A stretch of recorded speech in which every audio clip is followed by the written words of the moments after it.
আমাদের এখানে ৭৫টা স্টল আছে শ্রী মেলায়। এটা আজকে আমাদের ৯ তারিখ থেকে ১৮ তারিখ পর্যন্ত কন্টিনিউ চলবে।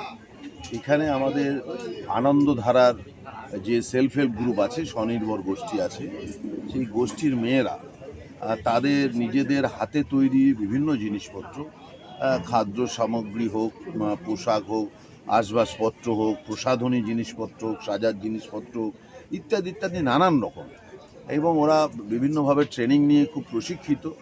এবং এটা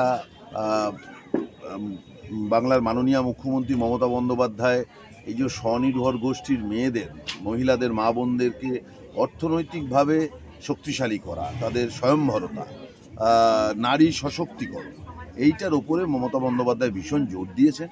আর তার প্রেক্ষিতেই প্রত্যেক বছরই আমাদের জেলায় সৃষ্টিশ্রী মেলাটা হয়। এবছর ৫ম মেলা। আমরা জেলার মেলাটা অশোকনগর হরিপুরের এই মাঠে আমরা করে ফেলেছি। এই এলাকার মানুষ এবং পার্শ্ববর্তী এলাকার সমস্ত মানুষকে বলবো, আপনারা প্রত্যেক দিন স্টল ঘুরে দেখুন। বেলা ১টা থেকে রাত ৯টা পর্যন্ত আমাদের এই মেলার প্রাঙ্গণ খোলা থাকবে। সবাই এসে দেখুন। সারা দিনের আমাদের সাংস্কৃতিক বিভিন্ন কার্যকলাপ থাকবে, যেইগুলো এখানকার মানুষ খুব ভালোভাবেই নেবেন আশা করি। এর সঙ্গে আমাদের অশোকনগর উৎসবও থাকছে।